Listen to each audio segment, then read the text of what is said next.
Welcome to Natural 20 Proof, the show that exists because drinks are good, friends are better, and the dice gods own our souls. We are broadcasting live out of the McMinnville Mead Hall in McMinnville, Oregon for our wonderful game today. And we're going to be doing our first ever set of Session Zeros with Garrett, Bridget, and Alex. So we've got a 3-person Session Zero today. Things are going to get wild. And I want to do a real quick big shout out to Syrinscape today. We're using their sound sets for this game. And we're actually using their new, their beta phase online web player, which is a really cool system. You can kind of customize different sound files, get different samples in there, upload, in fact, your own sounds as well if you feel like going out and becoming kind of a sound designer.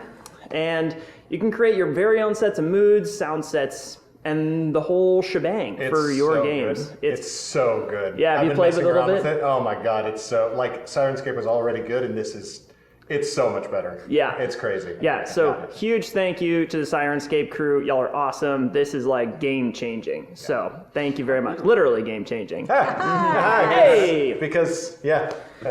So, without further ado, we are going to go ahead and roll on into our Session Zeros. So, getting things started out, immediately you all feel the wind, first and foremost. It's a perpetual kind of motion, this gusting sense that assaults your senses as you approach the town of Bara. There we go. Now let's see if I can get the wind to actually come up here. This is going to be a little test. New toys. New toys. It's so cool. All right. So we've got some wind coming up. Now, you're currently kind of in the southwestern portion of Anor. You have been converging on this town of Bara for a multitude of reasons, whether that be new opportunities, new experiences, or new adventures in general. But the thing that unites everybody in Bara is this sense of place, is this sense of, well, or more accurately, the lack thereof. It's a place of wanderers, of displaced souls, of people looking for a fresh start and a new beginning. It is characterized by this constant creaking of the windmills that perpetually dot the cityscape of Bara here, that move these long lines that carry cargo from the docks throughout the city to various places where they can be loaded onto wagons and sent throughout Anor. We're going to go ahead and start off our session here on Garrett. Garrett, you're approaching Bara from the south. You have your own reasons for coming up from the direction of the deserts here. And as you approach Bara, you can see the various docks that are kind of coming off of Lake Elawir, where you can see various ship crews, workmen, and merchants all tending to their wares that are coming off of boats coming from the north and being loaded onto wagons to be taken on the southern road down towards Vesic and perhaps all the way to Dernod down the line. You can see a group of people assembled outside of the southern gates of Bara. Bara is surrounded by these tall wooden walls constructed primarily of what look to be jungle logs. And it reminds you of the ever-present sort of pressure of the mist-coiled jungle that lies to your right. It's still some mile or two away, but just the very sight of the ancient, enormous trees covered in vines and constantly squeaking and squawking with the sounds of the creatures that inhabit it, invading your senses from that side. As you approach the southern gates, you can see a number of figures kind of moving in, speaking with the guards and stating their business as they enter, including one that looks very familiar to you. A large figure that stands about as tall as you are, which is fairly out of the ordinary. Covered in looks to be kind of this soft fur and wielding a large hammer across their back. A familiar figure from your time, from your past, from your history. And that's where we're going to go ahead and get started. So, what do you do? Holy shit! Renfrill? Renfrill, is that you? I'm just looking around at the noise. You! Tall! You're... Garrett, why don't you go ahead and describe your character real quick here? I'm Helri Gilnaga. I'm a 7'12", 350-pound brick shithouse. I'm an orc woman. I wear armor that's flashy, maybe not as functional as it could be. Everybody knows boob plate is dangerous, but it also looks real good, and that's why I got it on. And I got a big, long purple cape trailing with a leopard print ruff and a huge great ass slung over my shoulder. Blue hair kind of undercut up to the side and falling off in feathered waves off to the right.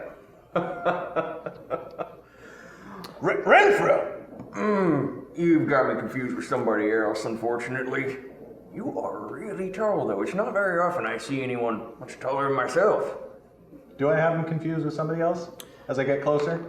So, as you get a little bit closer, you remember that Renfrill has a very characteristic scar running down from their cheekbone down across their jaw, taken in a battle with you, actually, sometime in the past. And this individual is lacking that scar. Oh shit, my bad. Yeah, you look like an old buddy of mine.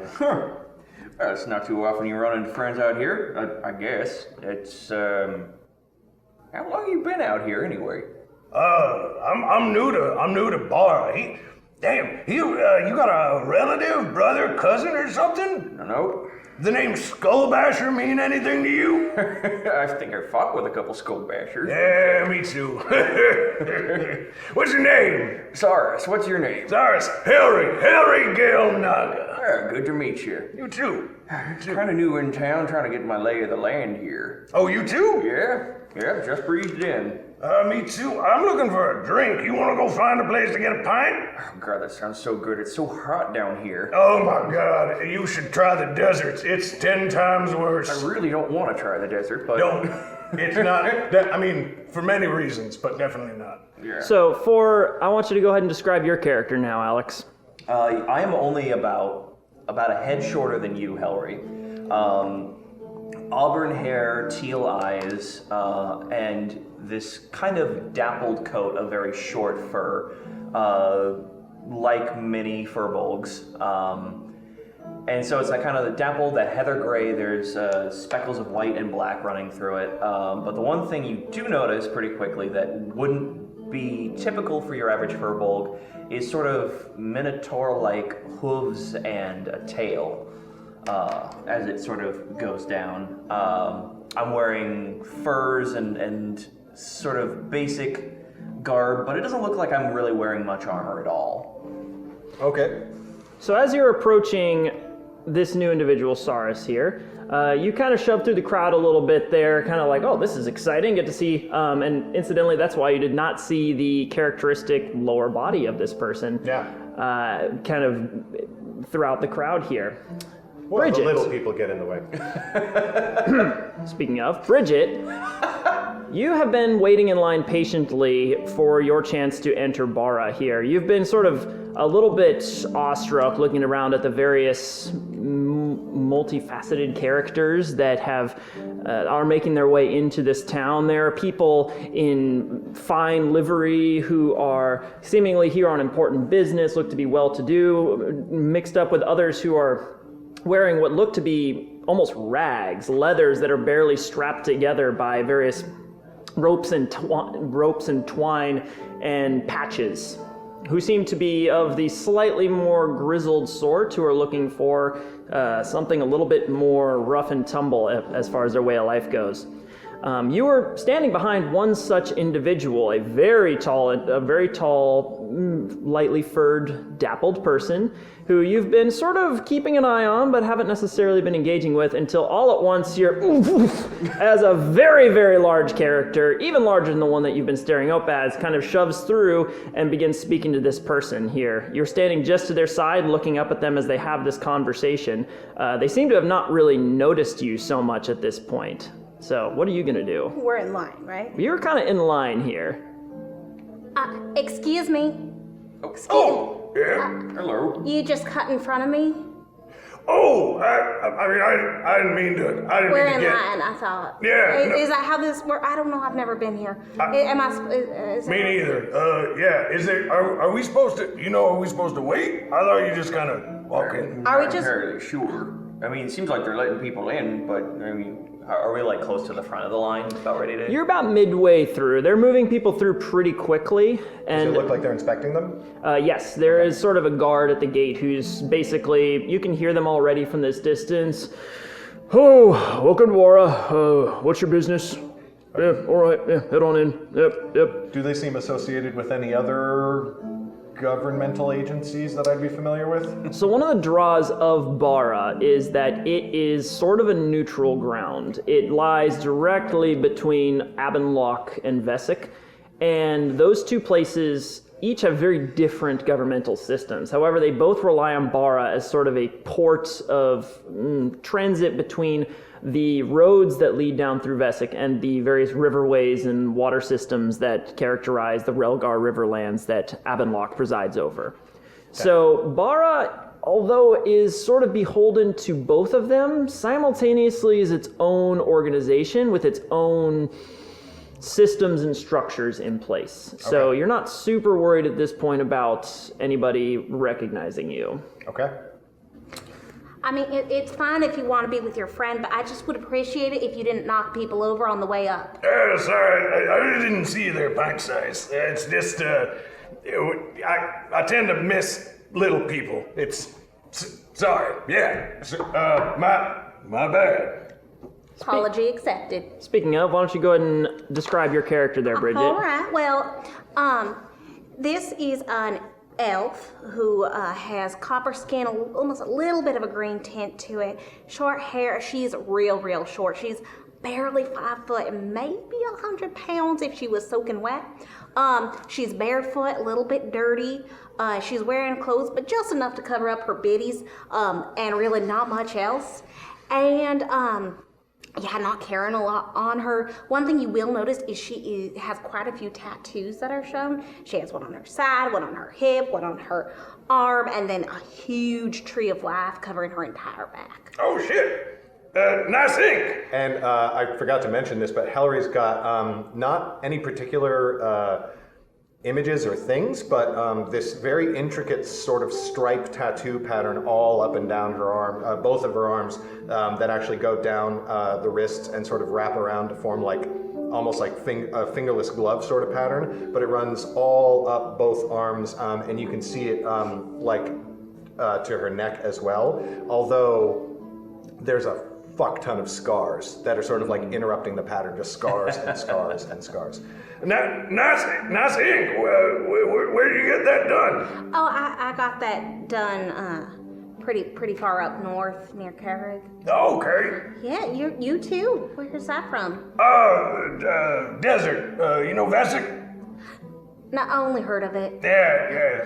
There's some good places, good artists down there. They know their stuff. Anyone down that area know how to work with fur? I haven't found anyone who know how to actually make anything show up.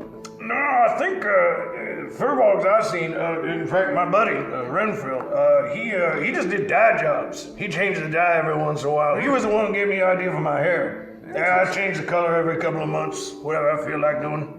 Interesting. I Yeah. have to look into that. Yeah.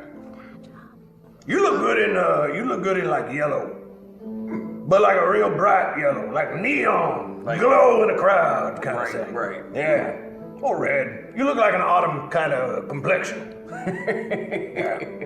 Yeah, red suits me. Red's good.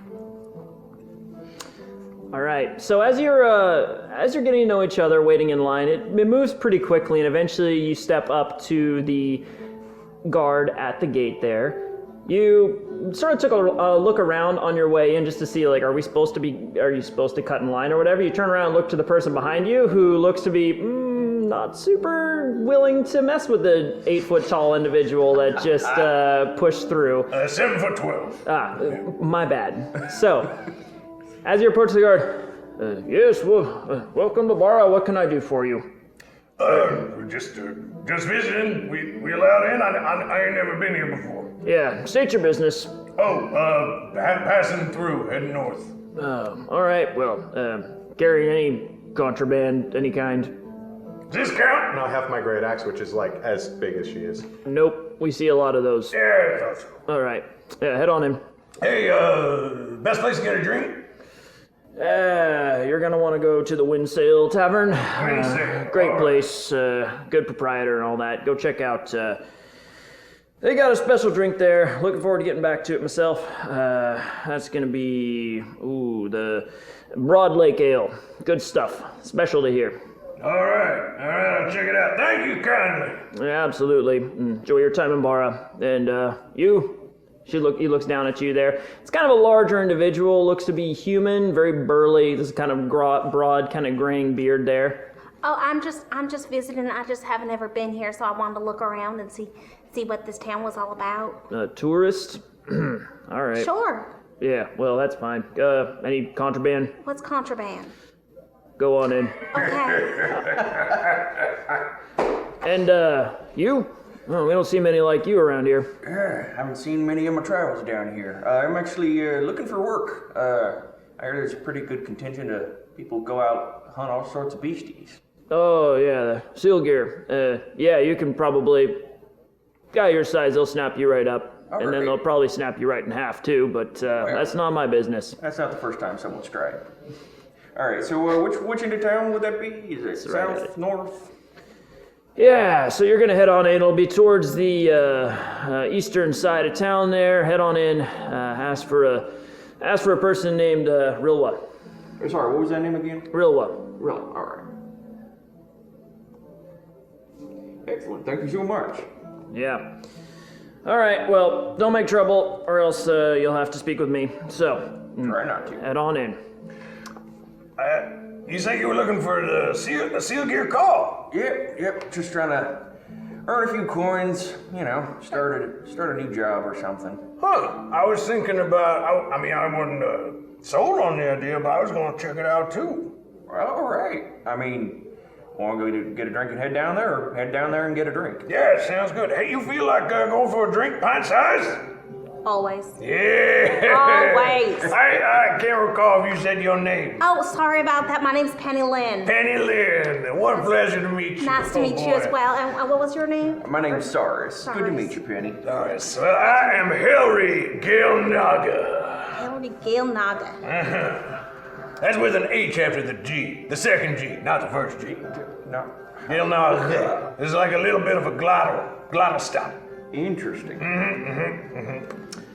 So as you enter Bara, you can see that the very first thing that meets your eyes is a very large open area. There is a large kind of dusty ground to this whole place, and seems to be it's not kind of a fairgrounds-esque environment. It opens right in, and you can see various merchants, hucksters, individuals wandering around purchasing things from booths and stalls, as well as a large crowd gathered towards one side of the fairgrounds, with a individual shouting above the din, step right up, ladies and gentlemen, and witness the dreaded Manticore. Now, this beastie here was terrorizing the southern roads all the way from here to Vesic. It slew at least 2-3 dozen caravans of merchants, bringing their wares down to be traded in the southern markets. And unfortunately, it slew another 3 of our seal gear rangers before they were able to bring it in. However, now that it is here, I bring it to you for your viewing pleasure. And in addition, as is my calling, we are going to begin the auction for various parts of this beastie after we finally bring it to justice. So, step 1 will be the paws. What do you think, ladies and gentlemen? Do I hear 500 gold for the paws, 500 gold for the Manticore paws? Full of shit. Was that? Is full of shit. Fake monster parts. Selling fake monster parts. Do you approach the crowd? I want to see if I can tell if this guy is bullshitting from his present, like an insight check to like be like, this guy like hawking like snake oil. like by Pirelli's miracle elixir.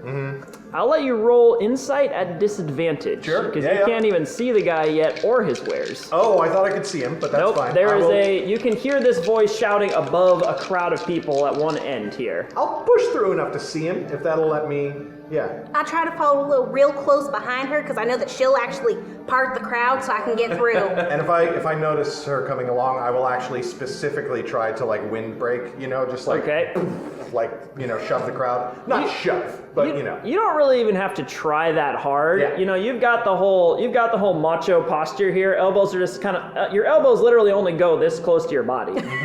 You got those lats that are keeping them out there. Yep. So you basically carve a wake through whatever crowd you're traveling through, and Penny, you have no trouble basically keeping up with that. In addition, Sarris, what are you doing? at this I'm point? following right behind, sort of like tail into the caravan. So they're breaking the wakes, and they're just going right back around me and probably closing up behind me. people are gonna I think feel we're so your, safe. People are gonna think we're your bodyguards. Love And it. you definitely feel like a VIP right now. Yeah.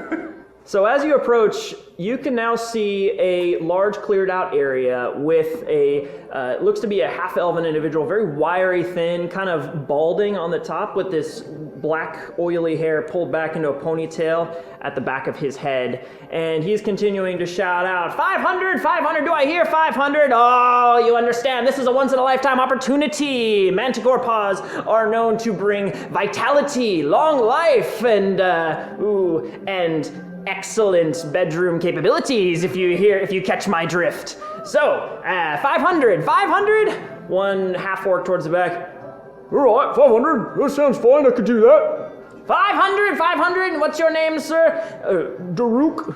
500 to Daruk. I hear 550, 550. And now you can see there is actually a live creature in the center of this group. Okay. It is large.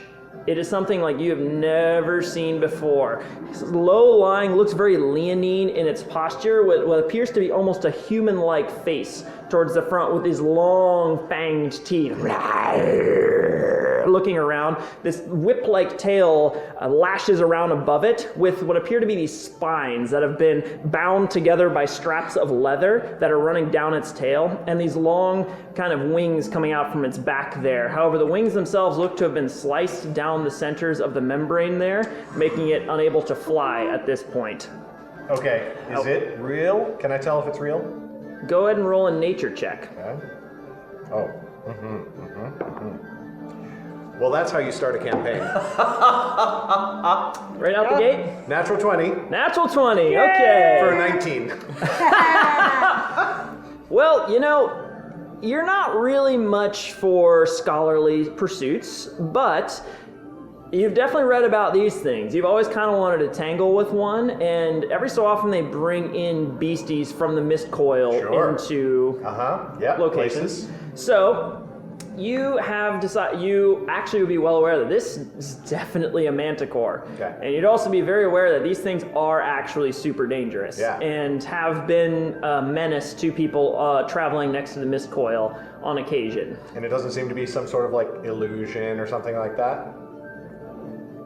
Well, that's a different check. That's So- what I was kind of. Is this yeah. real? Like, Oh, is is this? Oh, I you see. know what I mean? Yeah.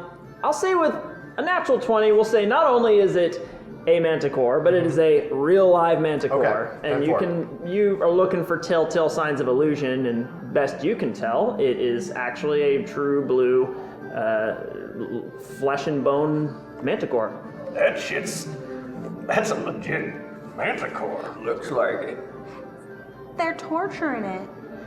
Yeah, it ain't pretty.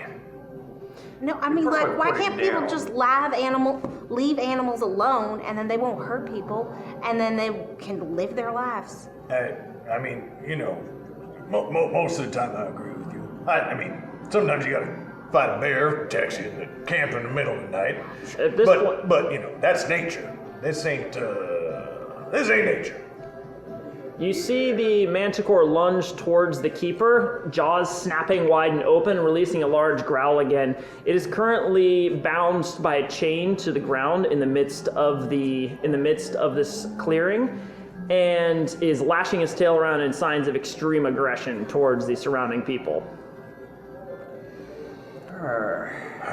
That shit's depressing. How about that drink? Let's get a drink. Yeah. Regardless, it's all too rich for my blood anyway.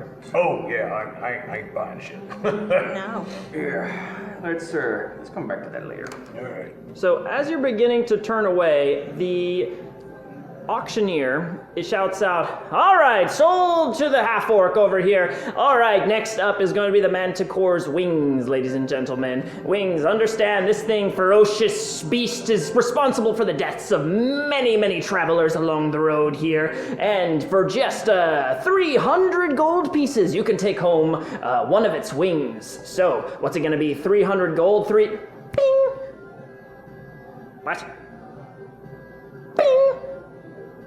You turn and look, and it looks like a couple of metal pieces have fallen to the ground near the Manticore. It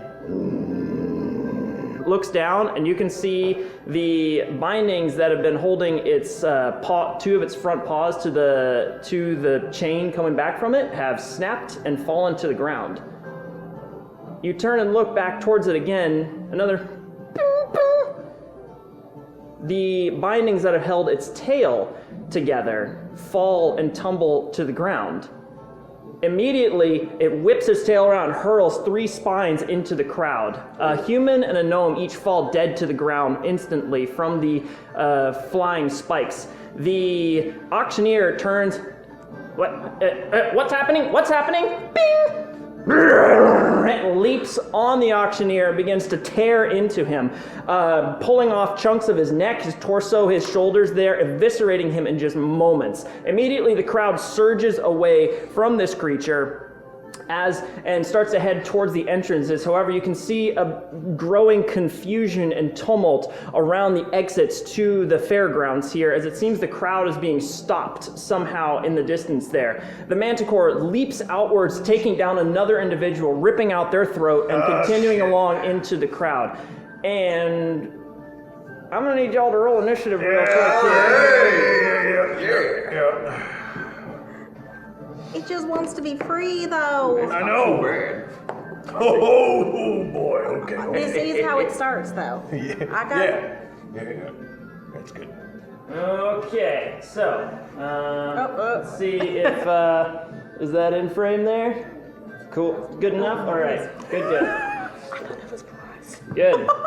Okay, so I'm gonna need. We got your minis right here, and we're saying y'all are about over here, kind of again flanking Penny. Oh, okay. And you can see this crowd has dispersed towards the exits here. 4 guards as well are moving in towards the Manticore to begin to try to subdue it. And however, you're seeing kind of blockages of people all around the exits here. Instantly, that's what the dice are. They're all just they're peoples. They're people. So, All right. thing here. All right, and this music is entirely too happy, so we're gonna bust open our next one.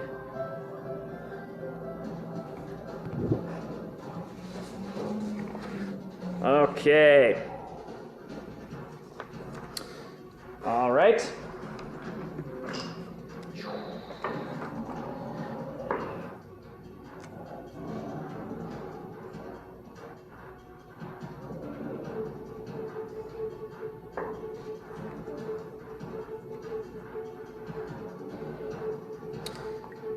Cool.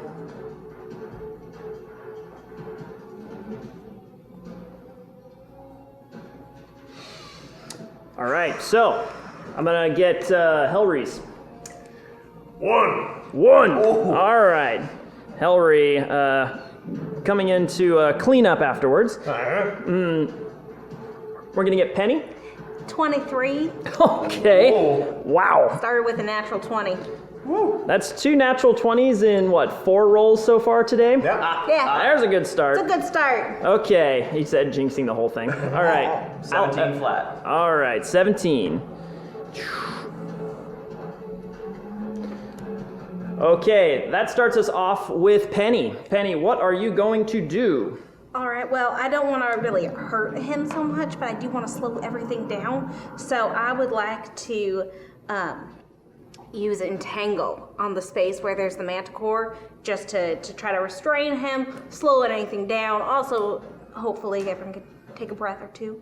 So, Okay, so we're doing some entangle in here. yes, please. Incidentally, this is so sick. So cool. So amazing. Oh my goodness, there we go. So as the entangle comes down, that's a saving throw, right? Or becoming restrained? All right, it is. You made that, right? Well, I printed it, Oh, so thank good. you, Yeah, Thingiverse. incidentally, just to show off how awesome it is. That was my 5-minute paint job this morning. So it's weeds and vines sprout in a 20-foot area, and it becomes difficult terrain. All creatures must succeed on a strength, which was probably fine, strength saving throw, or be restrained. And it's difficult terrain otherwise. Okay, save DC. Shoot. Attack save 12. 12. It does manage to rip free of the vines. However, you can see that it is still kind of having to struggle through the various tangled undergrowth that is sprouted from the soil here. Incidentally, this is a bunch of root systems that have kind of ripped out of the sandy earth below. It looks like some trees from the outer forest have actually pulled their roots up and in and tangled around this kind of medley undergrowth that has now emerged around this patch of land. All right, movement or bonus action, Penny?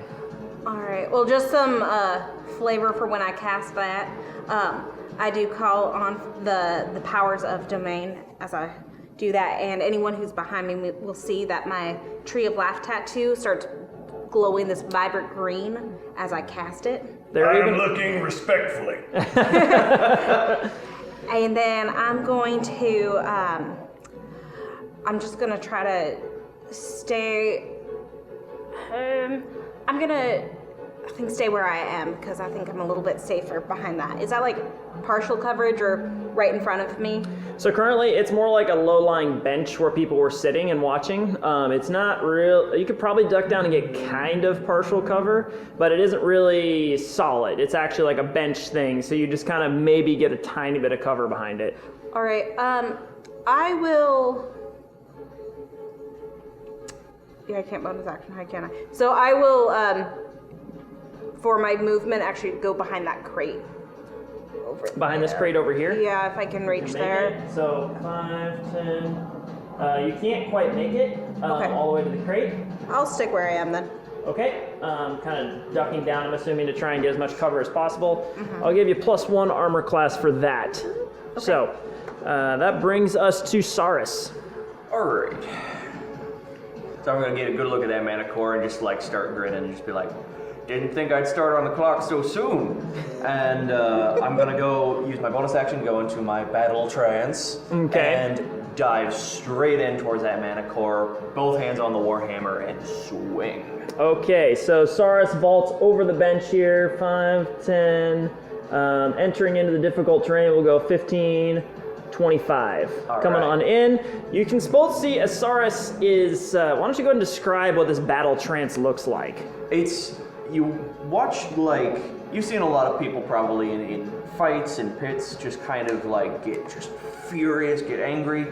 A kind of weird calm kind of comes over Sarris, and he just looks like he's just sort of taking everything in and just looking around and going for it. Beautiful. All right, so with a sudden placidity on his face that's rather unnerving given the chaotic surroundings, Sarris just leaps right in and goes for a swing on the manticore. All right, go ahead and roll to hit. All right. Well, come on. Okay, 21. 21 to hit. That will hit. Go ahead and roll damage. All right, so that's a d10 plus 6. Ooh. Jeez. Well, that's minimum damage, so 7. Wow, at minimum damage. All right. And adding in your strength bonus there, your rage bonus? Yep, that's adding in it. Okay, perfect. So you will watch as this hammer comes off the back in one fluid motion right across the manticore's face. Sorry, Katie. All right, and that and that will end Sarris's turn. That brings us to the guards. The guards coming in are going to kind of surround the beastie. 5, 10, 15, 20, 30. This one also is gonna 5, 10, 15. 10, 15, 20, 30. And coming around over to here. And they're all going to throw their spears at it. So that one is going to be... Yep. That's a miss. That's a hit. That's a miss. And that's a hit. All right, so 2 spears managed to find their way, striking true into the Manticore sides there. And plus 1, okay. Let's see. So that's going to be another 9 points of damage coming into the Manticore. As these spears bury themselves in its side, it kind of hunches down, but doesn't seem to be slowed down too much. That brings us to the Manticore's turn. It is going to turn and take a bite at Sarris. Come on. That is going to be a 17 to hit. Oh, yeah. That hits. Alrighty. So that one is... There we go. 5 points of piercing damage to you, Sarris, halved to 3. Okay. So, incidentally, I round up for things like this, resistances. The large fangs bite into your side. Even through your trance, you do feel a little stab of pain there, but it definitely doesn't slow you down too much. Right. However, it's also going to whip its tail, launching a volley of spikes over towards this individual here. And that is going to hit. So, volley of spikes comes in towards card number 3 here. Bringing him down to... the spike kind of jams into the kind of armpit of his chainmail there. It pulls it out, throws it to the ground, and readies another strike with his spear. And that'll bring us around to Helri. About fucking time. All right, I'm gonna look at Pint's ass and I'm gonna say, kind of thinking we should just put it out of its misery.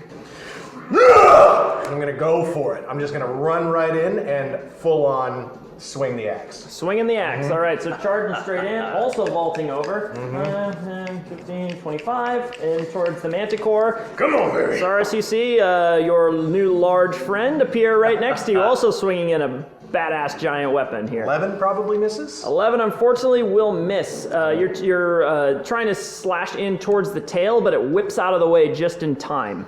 I will bonus action War Priest, and I will attack with my bonus action. Clever dick. Okay. Whoop.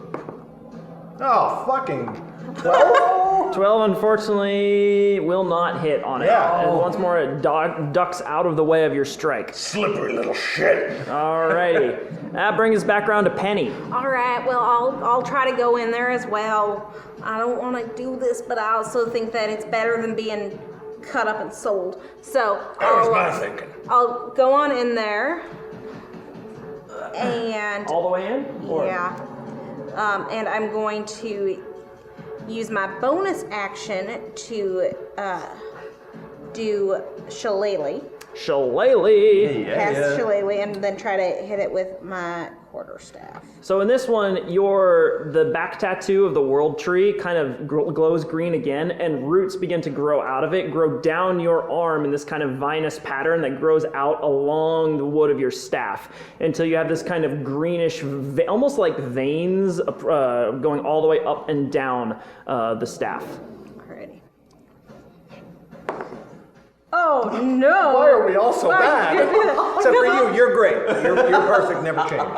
7. 7 points, Oh, unfortunately. no. 7 will not hit, unfortunately. It's because I don't want to hurt it. You're kind of half-heartedly, okay, but it's not there anymore. It actually has ducked out of the way and has turned around. As its eyes turn towards you, you can see this hunger in its eyes. Not really even so much like it's actually hungry. You can see the decimated corpses of several goats that have also been consumed, theoretically, by this manticore nearby, but it looks at you all with this sort of predatory fever in its eyes.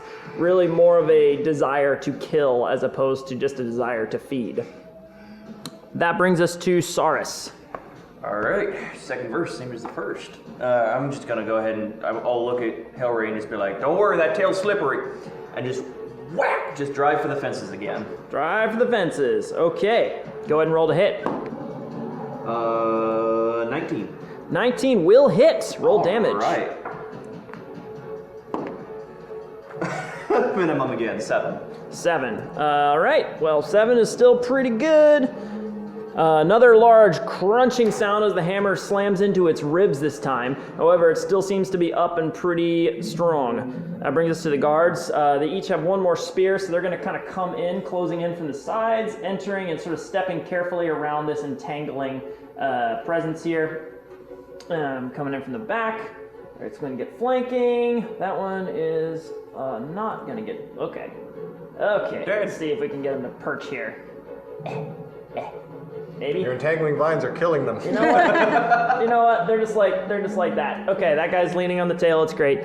And they're all going to take swipes at him. All of them at advantage in this case with their spears. That's a hit. That's a hit. That is actually a miss. And that is a hit. So 3 hits this time. 7, 3, 10, 13, 15 more points of damage as these guards jam their spears into its flanks. It kind of as it turns and looks towards them. That brings us to the Manticore's turn. It's going to flip around and attack the one that it already hit with its spines, with its bite attack. It's going to hit, dealing... the Manticore immediately jumps on this one, bearing it to the ground and slashing across his abdomen there, opening up his guts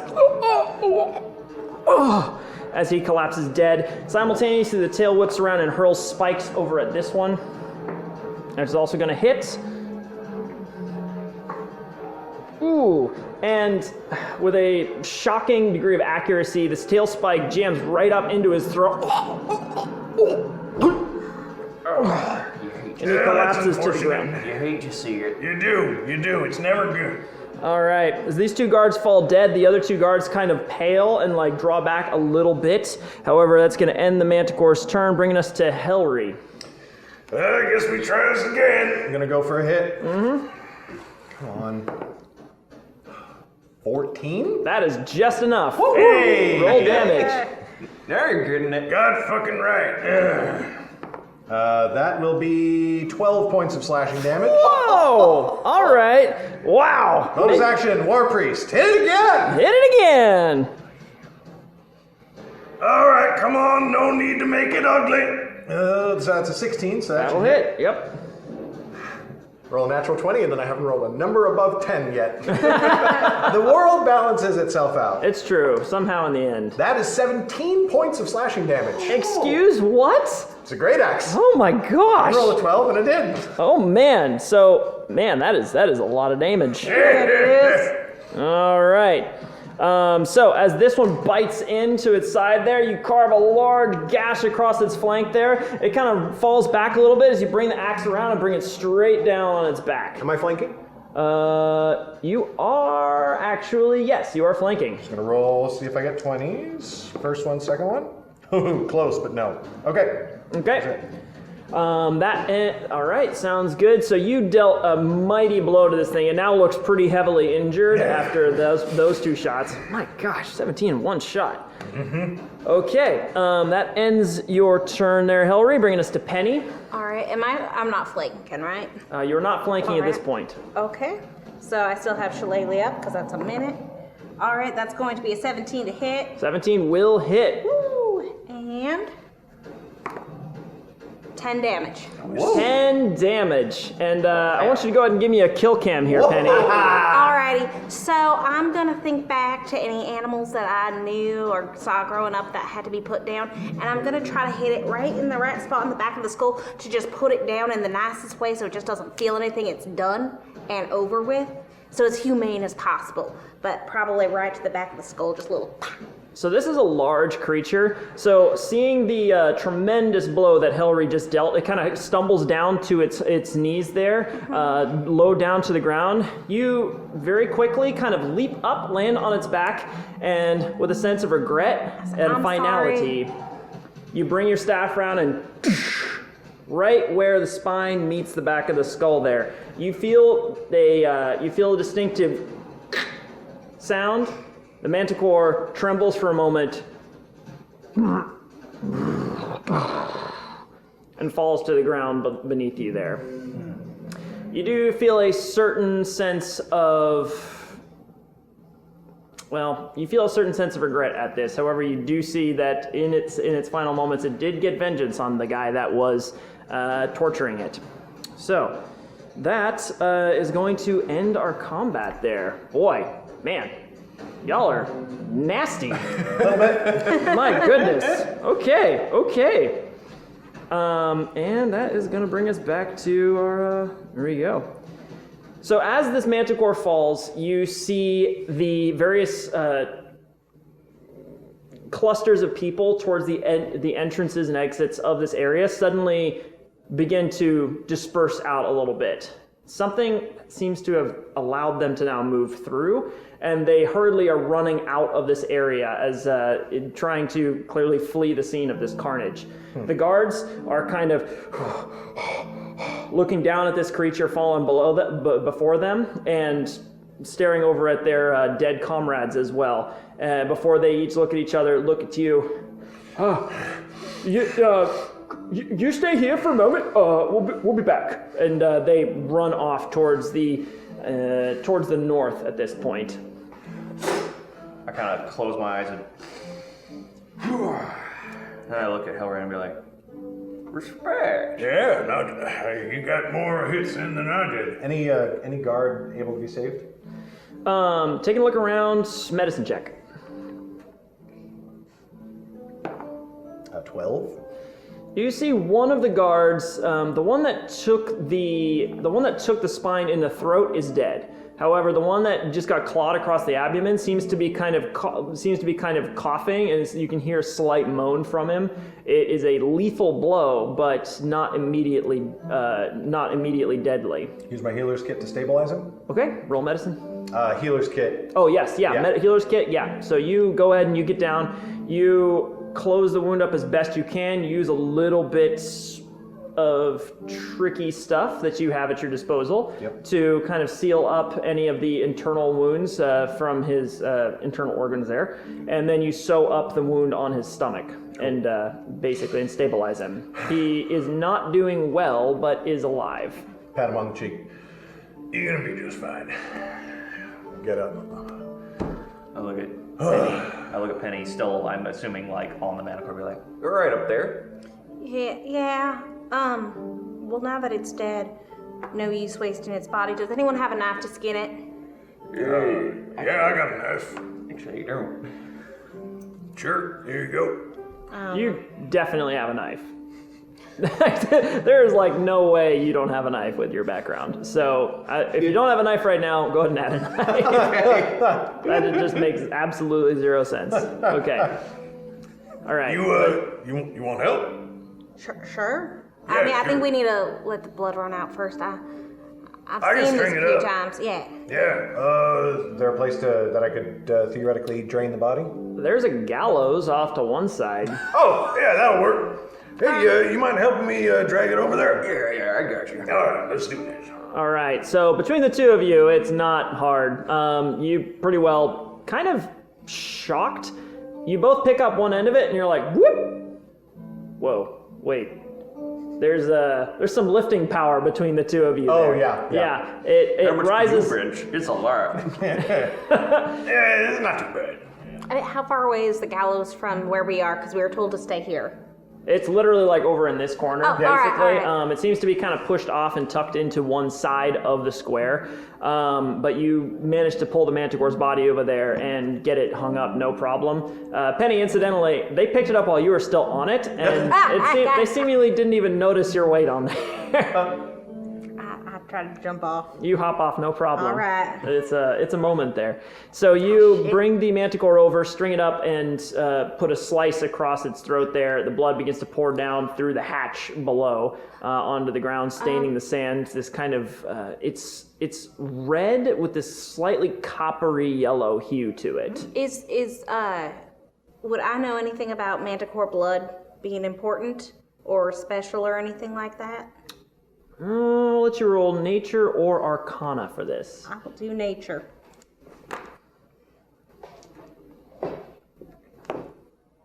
21. 21. So with that, you would definitely know that manticore blood is highly prized we should in collect various this. alchemical circles there. Oh shit. With what? I don't know, dump One out of the like dead a... guards have a helmet? Yes. You pull the helmet off one of the dead guards and begin to fill it up with the manticore blood. Not very clean, but I mean, I'm sure that's fine. yeah. A large Darker by the moment. A large amount of the blood has already come out on the sand during the battle, but you do manage to fill up about one guard helmet's worth. Well, I mean, You wrap some cloth around it to prevent it leaking out the eye holes. yeah. But you do manage to get a. Go ahead and add 1 bucket of manticore blood to your inventory. I love it. I got buckets of chicken. Yeah, incidentally, I'm going to need you to hold this in such a way that it doesn't spill out until you can find a more appropriate receptacle for it. At this point, however, the blood has spilled out of the manticore, and you can begin skinning it if you're so inclined. I'm so inclined. I don't know if I'd be any good at it, but That's a help cer- out I with can it. try. I can cut. I just don't know where or how to do it best. I But if know. you point me at it, It's like, I kind of think it's going to be similar to skinning a horse, and I've done that before. okay. So, all right, but it is a lot bigger. How if you cut from the right underneath the arm and kind of downward around the gut, All right. and I try to tell Helri how to skin a manticore to the best of my knowledge. All right, so Penny, I'm going to have you roll the survival check at advantage for this. Perfect. Survival? Mm-hmm. I like it. Oh, 20, not 20, 13. 13. You make a few mistakes in the process here. You get about. You go ahead and add. I guess in this case, probably around 2 yards of manticore hide to your inventory. All right. And everything else, unfortunately, got a little either stained by the various effluvia coming out of the creature, or was kind of ripped up and not terribly usable in What the about process. the paw? I am a little worried about Daruk's love life. So I mean, Yeah. I just have to ask. Okay, the paws are still there, so you can take those if you want them. I don't really like the idea of selling animal parts, but we could just give one to Daruk because, like, that's what I think. That's what he said his name was, Daruk. Yeah, sure. Anyway, I mean, if he's having troubles in the bedroom, like, who are us to like keep him from that? So we should probably maybe we should give him all 4. Not sure. All right, we He should was find willing him. to put down a lot of money. I know. I don't feel that feels gross asking for money for a part. It was unfortunate that he was slain. This animal was slain too, but it was for the protection of others, so it had to happen. But yeah, selling just. I mean, I'll leave that up to you because you're doing the cutting. My philosophy is if you're good at something, never do it for free. You know, that philosophy's got me pretty far in life. I'm just saying. I don't know. It's up to you. Well, I mean, there's 4 of them. We could each keep one as like a memento and give one to him, I'm just happy with the hides. and then honestly. whatever you want to do with that, you can do it. Yeah, sure. I mean, I'll take a paw. I'm just saying, you don't have to charge the full price. You do what you want. I don't mean to. All right. Yeah.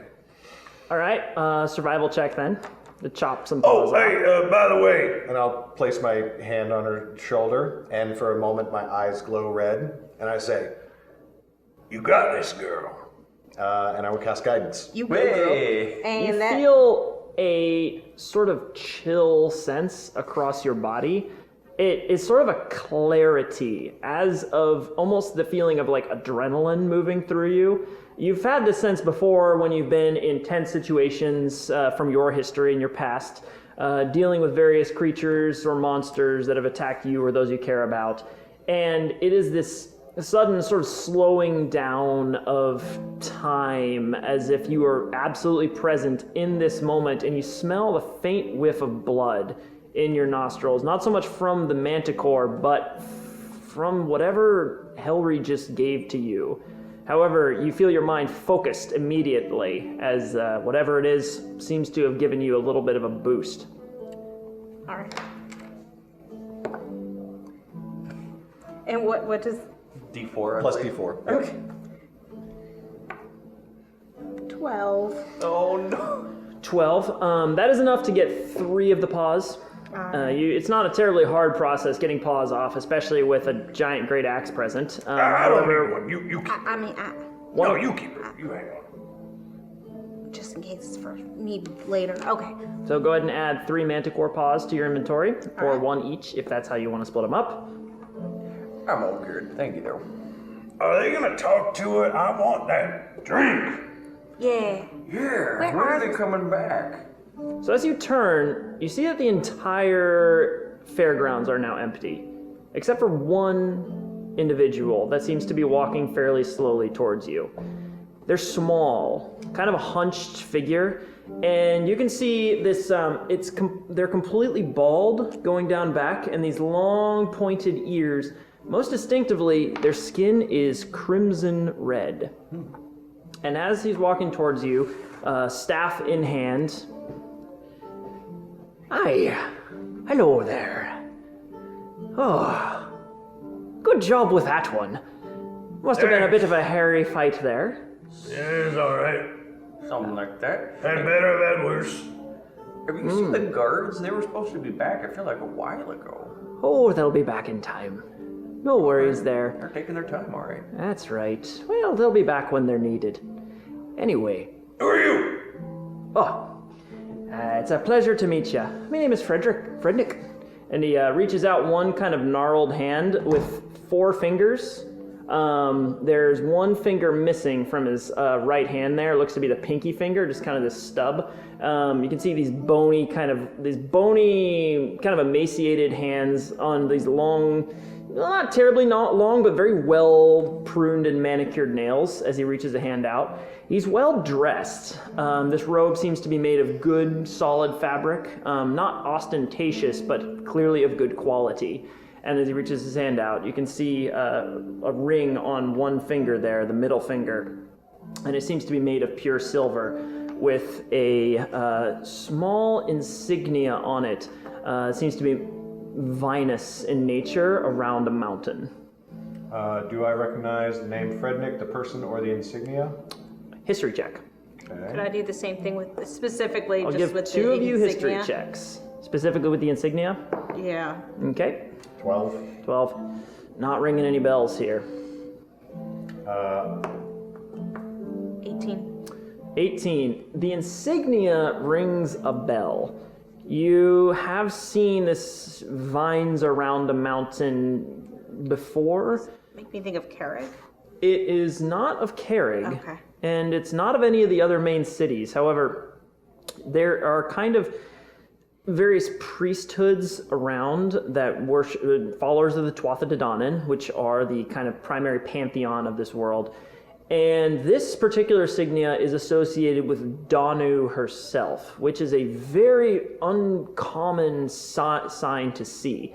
Danu has been more of a character of history rather than an actual object of worship, but this insignia is representative of her, those few who do follow her, more so not so much out of an act of worship or a feeling of priesthood, so much as an act of almost philosophical and ideological reverence.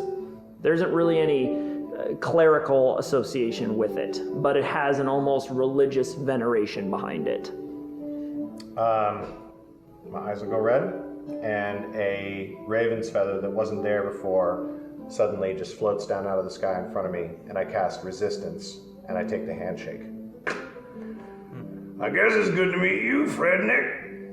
The handshake is firm and very warm. You'd recognize, kind of looking closer, this seems to be a fire ganassi.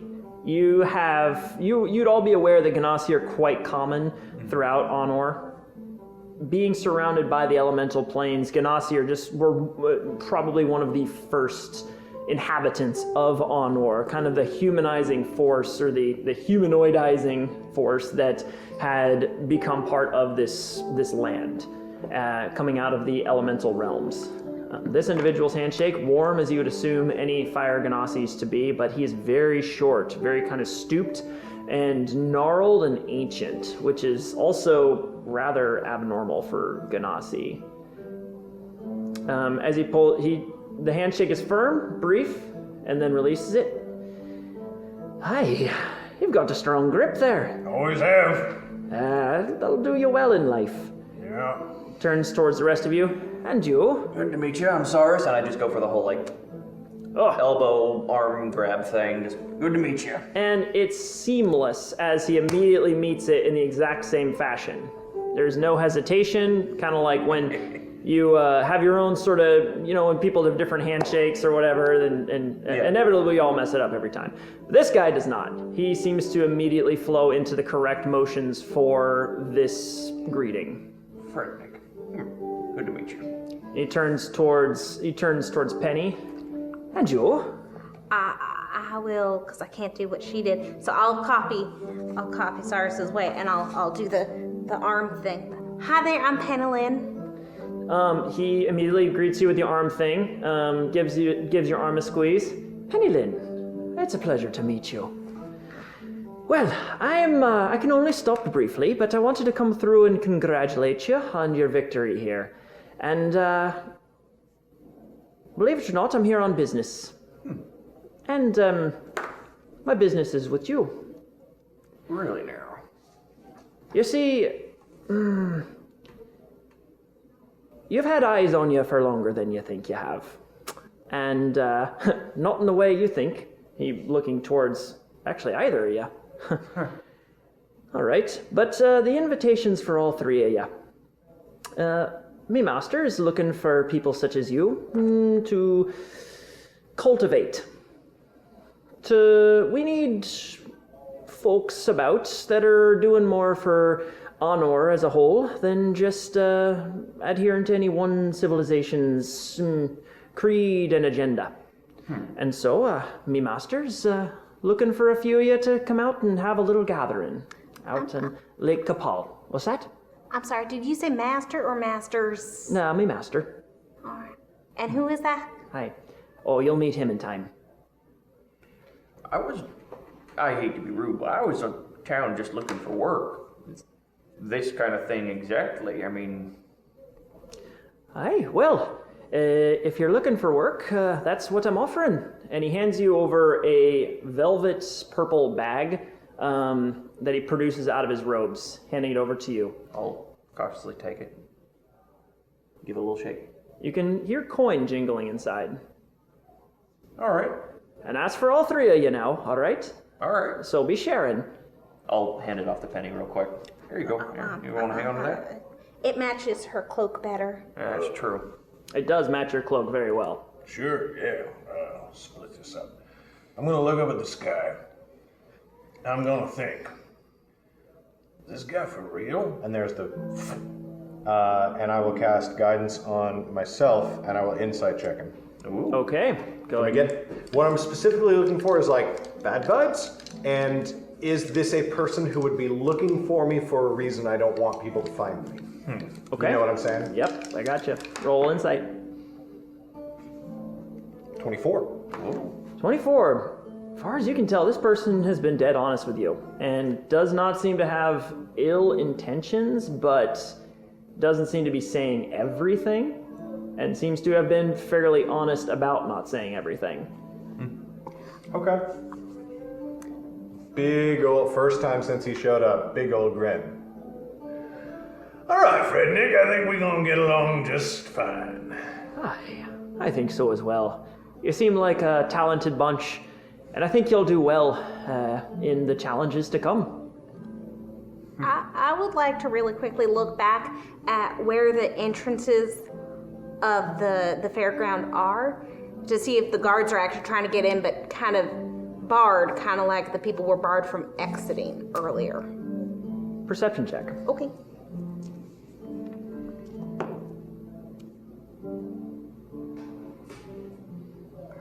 Perception is going to be a 13. It's weird. You don't see anybody. No travelers, no guards. It is just empty.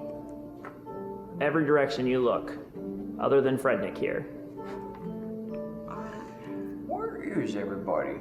I mean, I know a bit of a spectacle people cleared out in a hurry, but They're probably all just a little bit worried about, a manticore on the loose. Yeah. It seemed weird. Do you... I'm sorry. Do you know much about manticores?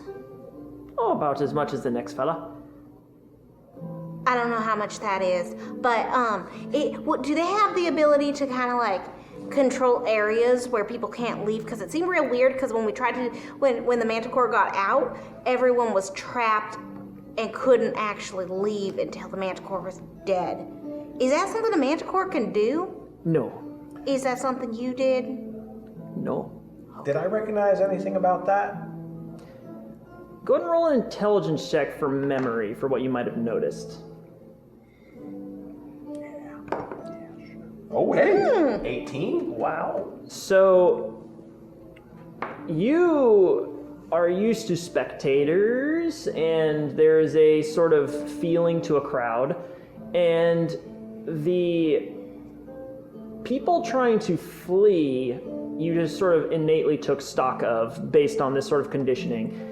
And there wasn't a barrier so much as this sort of general sense of confusion, as if the people who were trying to leave couldn't seem to decide which way they were going. They kept jostling into each other, this kind of bumping and tumult and confusion that seemed to have taken hold of the entire crowd there. The exits are wide, and yet somehow they found a way to wedge themselves in that did not allow them to leave and made an almost human barrier between the fairgrounds and the exits. Okay. All right, well, Lake Capal, what, as soon as we can get there? 1 week's time, which you'll have a few extra days in that case. Sure. I recommend spending a little bit of time in the town there. It's a lovely little place. All right, hey, somebody told us about the Windsail Tavern here in town. Is that good, or you got a better recommendation? Windsail Tavern's excellent. I'm gonna go get me that drink. I need it back. Like a drink. I could do with I that. recommend their thrice-baked crawfish. Thrice-baked crock. Now that shit sounds fucking amazing. It is. You thrice-bake anything, it's gonna be better than when it started. You thrice-bake crawfish. Shit, I need that. All at once, he looks up over your shoulders behind you and has this look. Oh, hello there. It's, didn't expect to see you here. I'll turn around and look. I'll look. Yeah, what is it? There's nobody there, Sinking feeling, turn back Son around. of a bitch. and he is gone. You know, like, I've done that to people. I should, like, oh, fuck, I should have said. Didn't even say. That's rude. Absolutely. Wait, so And you can Well, I see mean, did you that and I- a group of guards has already entered into the square and is moving towards you, in addition to a few other merchants that are cleaning up their stalls at looking over this kind of chaos. There are now people back in the square where there were not just moments before. And they have begun to repair the damages that were done in the confusion and the Manticore's, the Manticore battle there. And a few have even assembled around the Manticore themselves and are kind of poking at it and trying to, like, examining it within just feet of you. is Daruk back? He is sort of like looking, he's off towards one side looking very pale and confused. You would know that no money had been exchanged yet for that. But he is kind of just taking stock of the situation, deciding whether it's safe to come back and whether he can claim a little bit of what he was hoping to get. I'll be right back. Don't go get that drink without me. Oh no, where you going? I need to get that guy something. Oh, I'll go with you. All right. There. All right, so Go with her. Penny, flanked by these two enormous individuals, walks towards Daruk, who, looking towards the Manticore, suddenly sees you approaching and starts to shrink back. Hi there. Yes, hello. I just wanted to say good luck with your problem, and I gave him all 3 of the Manticore paws. What problem? I don't know what you're talking about. Compliments to the hunters. The Seal Gear. Are you with them? Well, auditions. I'd say you've made a good first impression. Well, yes, they'll be very good for my potions of good fortune. Anyway, thank you. I appreciate that. And he reaches in, pulls out a pouch, and hands it over to you. Oh, I don't need any money. If you do potions, like maybe we'll just keep in touch and goods for goods. I don't need money. Oh, well, all right. I run an import and export small industry here. Good turn for good turn. Come look me up sometime. I'll see if I have anything for you. Sounds like a deal. All right. All right. Well, thank you very much, and good job with that. Yeah, thanks. Anyway, good day.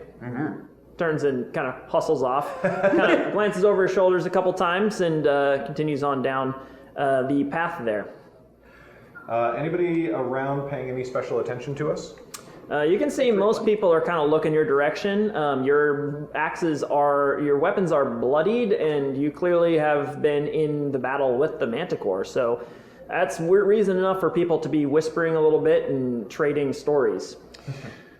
Well, Yeah, I could let's, I could go for a pint. oh my God, let's get out of here. That Come beer on, sounded good bite-size. before when the guard was just talking it up. I and wish now there was- now I'm thirsty. Yeah, right? I would like to see if we can find the Windsail Tavern. Yep. Okay, you head off out of the fairgrounds here, begin to look for the Windsail, and we're going to take a quick break from Okay. there. All right. All right, cool. So we'll be back in probably like 15, we'll say. 15 minutes? 15 minutes, everybody. Sounds so perfect. stay tuned. We'll be back in a bit. All right, welcome back to the stream, everybody. So, where we left off, our fearless adventurers had just defeated a manticore in the fairgrounds of Bara. Were greeted by a rather enigmatic fire ganassi by the name of Frednik Summerwald, and were given a little bit of an objective for going to they were given a bit of an objective to go speak with Frednik's master about something related to being adventurous. So they picked up back. They have a pouch currently that has been unopened, made of purple velvet, and they are heading to the Windsail Tavern somewhere in Bara, and they're off to figure out where that might be. So let's go ahead and start off. Penny, what are you doing? All right, I'm gonna get the biggest beer that they have available, whatever size they have. And Are we at the tavern already? Are we at the tavern? You're not at the tavern Oh, yet. I'm gonna You're look- making your way through the town to try and figure out where that might be. I'm Are we looking making for. our way downtown? Making your way down. Yeah. Are Yes, we you walking fast? Yes. You're walking so fast. I mean, really, you two got like 3 feet per We do kind stride. of have a bit of a stride. Yeah. Yeah. Wait, what's your? I think I still can. I still think I move faster than you. Oh, yeah. Probably. Probably. Just yeah. saying. Probably. I have small legs, but they go. Yeah. She go fast. It's like I'm compensating a little bit. That looked a little more like you like milking something there. No. Oh, what? Stop it. All right. I'm gonna be looking for the Windsail Tavern. Okay. friends. Go ahead and make an investigation check. And are you doing this? How are you going about doing this? Are you Well- going to be asking people, or are you looking just kind of like wandering around? I was gonna look for signs, but I think it'd be better if they did because they're a lot taller, so they can see them easier. That's and not from a bad point. probably farther away. I would also like to look for the tavern. So. All right. I'll let 2 of you make investigation checks. I mean, Right. You want us to, or? I mean, if you two want to, because you probably can see it from farther away. People keep blocking my view. 18.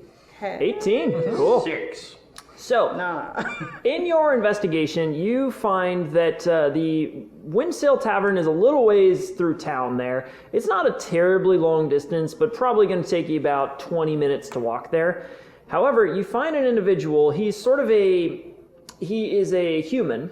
Looks to be kind of like short, sandy blonde hair there, dressed up in a green vest with kind of a yellowish trim going down and these very well-fitted leather trousers there. And he's standing next to what appears to be one of the windmills that you have been seeing all throughout Bara at this point. Incidentally, as you move through Bara, you're seeing overhead, though the wind is powering these various windmills that seem to be moving crates between kind of long pulley systems that stretch ropes between each windmill that are carrying crates of goods, various large objects, barrels, and other receptacles that are carrying goods around.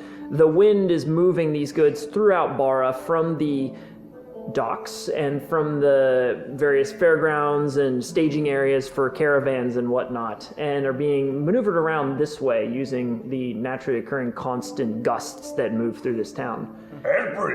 That's pretty cool. I ain't seen shit like that before. I gotta admit, didn't have anything like this back in the homestead. Yeah. Ah! I see you're looking at the winch system up there. Yeah, it's pretty cool. And how would you feel about taking a ride? Oh my God, you can do that? I mean, I really want to do that. I don't know about you guys. How much it cost? Just a gold piece for all of you. It'll be fine. Yeah, I'll ship in for that. I mean, I'll pay a gold. Sure, yeah. All right. I mean, it's safe. Hey, People do that absolutely. regularly. You got to make sure this is always maintained every day of the year to make sure that all of our goods are moved safely about. Is it going to take us to, can you have it take us to the Windsail Tavern? Oh yeah, the next stop actually is right about two blocks down from there. So it'll be a perfect way to get over there, and you can get a look at Bara from there. This shit's cool. All right, here you go. He takes your gold piece and ushers you into the windmill. As you enter, you can I would like to try to sleight of hand a gold piece into Penny's pocket when she's not looking. roll sleight of hand. Penny, roll perception.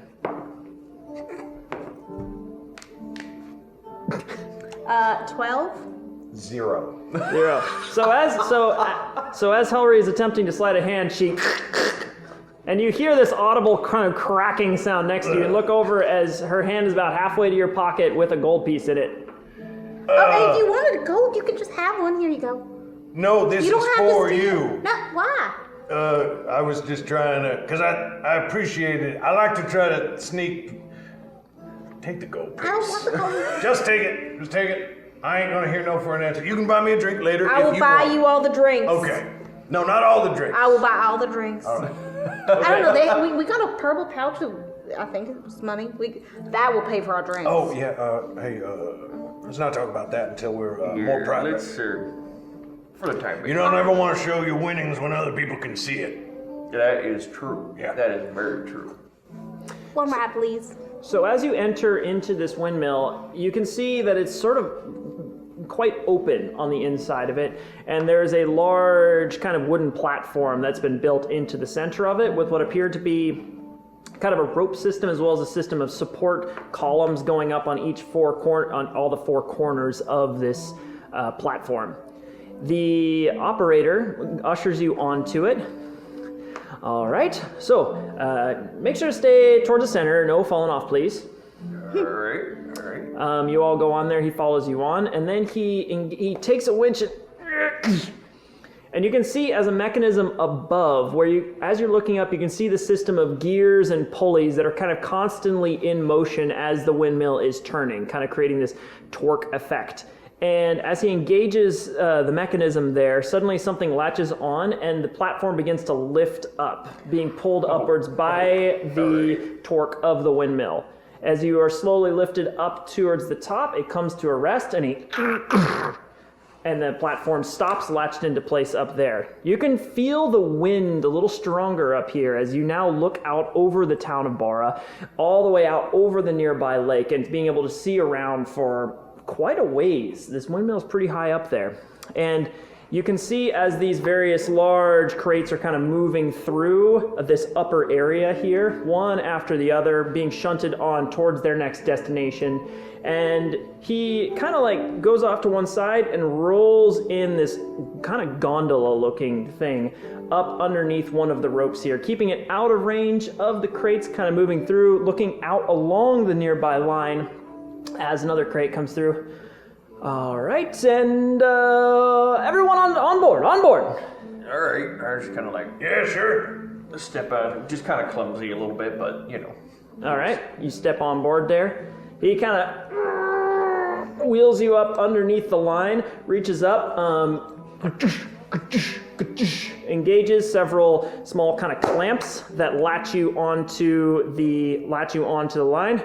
All right, well, keep your arms and legs inside the gondola, please, and enjoy your ride. and all at once you're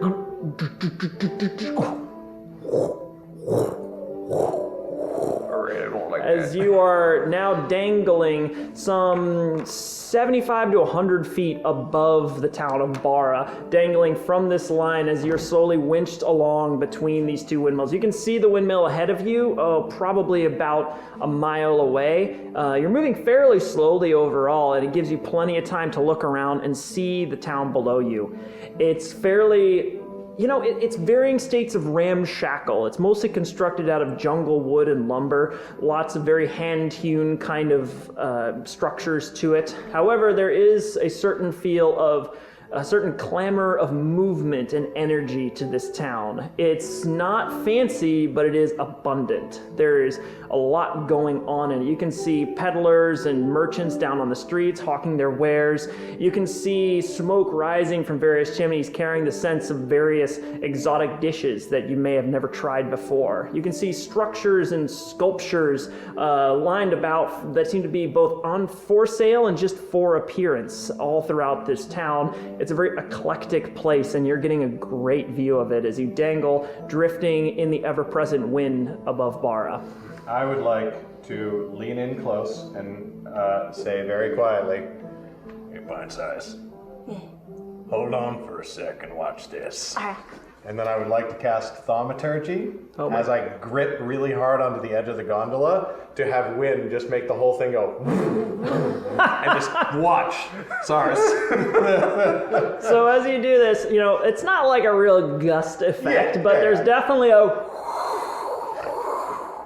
and the wind you're making is not stronger than the wind that's already blowing past all of this. Just add to it a little bit. Yeah. Mostly you're confusing it. Okay. So as the wind is blowing past, you're kind of curling it, and you're making especially little cyclones around Sarris. It's kind of like buffeting him around, as well as the gondola is sort of twisting a little bit on the line as it goes. What in the name of the dwarf? What is this? No, I want down, I want off. This is... I don't like this anymore. Well, we're already up here. You're all right. You're all right. This is way too high up. I'm used to people looking small, but this is too small. We're way too high up. Well, what you do is you just take control of it and you be part of it. So here, if you just lean and lean and lean and try to make it swing, but you're the one who's in control. All right. Even though the wind's totally in control. But we can feel like we are. What was that? What? Nothing.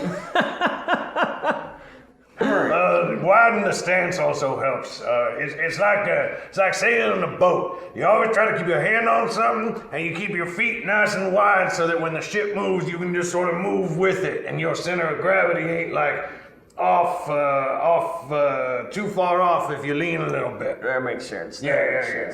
And so there are seats in here too, so you can sit down in the very gondola. much You don't do have to that. stand up. Yeah. So. Oh, come on now. Can't see anything from down there. Well, you can. You can totally. You especially can totally see over there Yeah, by I'll sitting look down. over the edge, but I'm also gripping onto the side just a little bit. Yeah, Helri's standing up, legs astraddle there, holding on to one of the support kind of bars of this gondola, kind of swinging back and forth, big old grin on the face. Anybody on the ground look like an asshole? Is that an insight check or a perception check? Let's make that a perception check. Your choice. Yeah. That's us. 16? You see one guy who seems to be walking his dog, and he's kind of coming along. The dog is on this very tight leash. It looks to be fairly skinny. Looks to be limping along a bit, and he's kind of, here, come on now, come on, Frederick, it's time to go. Come on, no sniffing, and yanks him really hard. And the dog kind of gets pulled down and like stumbles a little bit down, and then like stands back up and sort of tries to catch up to his owner.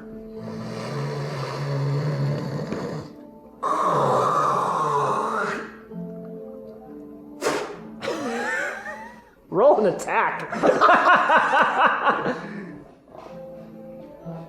know what? I'm rooting for you. 9. 9. So the loogie flies, sail. And then I duck behind the edge of the gondola. Actually, we'll give you advantage because it's a sneak attack. Yeah. I was like, don't hit the dog. Don't hit the dog. Yes, 26. There we go. So, launching this loogie out, it flies true. Yeah, you have very practiced at loogie hucking. And it sails down, you all kind of watch. What was that? What was that? He kind of like stumbles around. He like stumbles backwards, hits a nearby barrel, and tumbles into it with a splash. The dog. Boy, the birds are crazy this time of year. It was amazing. The You see how dog, yellow it was too? the dog wags its tail and hops its feet up on the barrel, looks. Oh, You're the best boy. he's the best boy. The gondola continues along towards the next windmill here. Anything else you'd like to talk about while you are dangling above Bara? All right, now can we look at the... Oh yeah, no better time. Okay, I'm Okay. gonna open the thingy. Also, just a tip. Since you're real tall, if you were to try to be sneaky about something, you should probably try to adjust your boot buckle or something like that while standing up, because you having to bend down like 4 feet is not sneaky. Oh, I don't sneak around. Yeah, you tried and you didn't do well. Yeah, So, well, I mean- clear, but that's good. It means that I can trust your intention. Yeah. You're something. Oh, I lie all the time. I lie all the time. But is I just that a don't lie? sneak around. Yeah, it is. Wait. Yeah, let that break your brain for me. I don't. Oh. Wait. Wait. Wait. Wait. Wait. Wait. Wait. The Wait. gondola is moving. Wait. All right. So what's in the bag? Opening up the bag, you see several things inside of it, one of which is immediately apparent as a small vial of red liquid, a normal great healing potion. You also find 75 gold pieces, as well as one carnelian worth 50 gold pieces, as well as 3 silver bracelets, each with a small trinket hanging from it. Pulling the bracelets out, you can see that each of the trinkets has the likeness of a manticore hanging from it. Well, that just seems way too coincidental. This just seems very convenient. I don't like that he said people have been watching me. Well, no, I mean, today was obviously a setup. That's just obvious. Wait, that's what? like a, yeah, no, Why that's, would someone do that? Why would someone hurt a manticore, put many people in danger? People died. That can't be a setup. think about it this way. Guys who was holding the manticore, they were shitheads. Well, yeah. That is true. Manticore was gonna be tortured to death either way. No, he did not. He went quickly, at least. No, was gonna be. Oh, yeah? So, net effect of what happened, some shitheads got et, Yeah? Manticore got a quick end. Uh-huh. I see that as a net positive. That's just me, but I can't fault it. But the whole thing, with the fight and everything, that's a setup. That's a show. But it wasn't just the shithead who died. Like, the guards died. Were they shitheads too? I mean, they were helping hold the manticore in place. I'm sure they were all right, but you know, That seems real elaborate. It just Why would seems. they... I can throw that together in an hour and a half. Thanks. Anyway, But like... That was an in-game comment. It's presentation. It's a story. It's set up an inciting incident. Well, It's establishing a rivalry. You do it. It's show business. I've heard about this. Certain fighting rings will put on personas, and they'll have these fake rivalries with other personas. You get it? Yeah. I heard that Vestige does that with slaves. Is that what they're doing? I mean, Is- it's- wait, are we? We're not. Wait, is It's- this a it- slave town? No, first of all, it's Vesic. And second of all, Vesic. yeah, I mean, they do that. That's in the pits for sure. So this is like the pits. No, I'm just saying it's the same mentality. Okay. You ever seen a stage play? No. Oh, well, some are shit, but some are really good. Real good. It's presentation. And when you get into a fighting pit, it's all about making the fight rely on the presentation. making it a story that the audience wants to watch.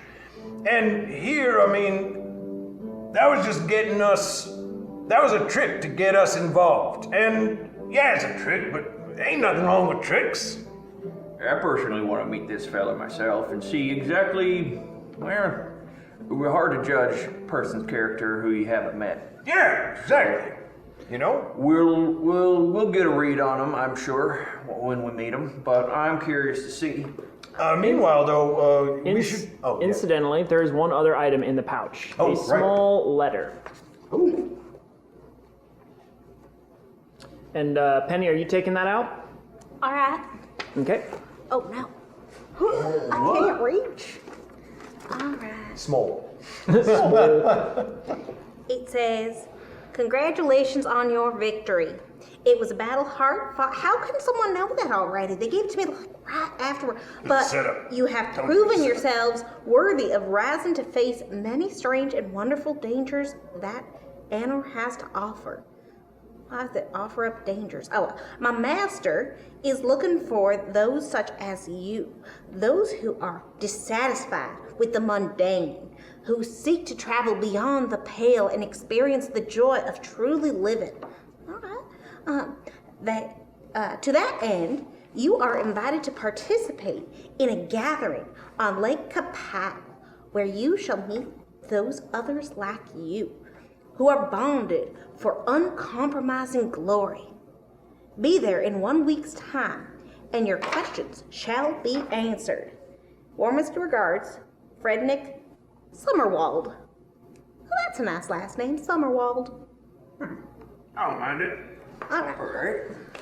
So, obviously a little bit showy, likes attention, but I have to say I'm interested. I was looking for something to be interested in, and that fits the bill. Yeah, and I mean, I don't like the mundane. That seems, yeah. You don't like the mundane? I don't like the mundane. I want to see I want to understand a play.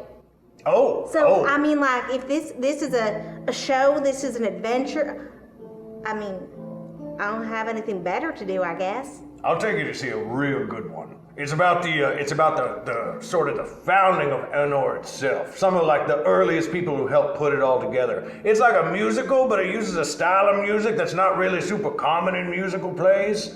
Really, it's just like one of the greatest presentations that's ever been put together. What do they call that? I'll remember the name one day. Anyway, yeah. Interesting. Yeah, it's real good. Real good. That sounds real good. Fascinating.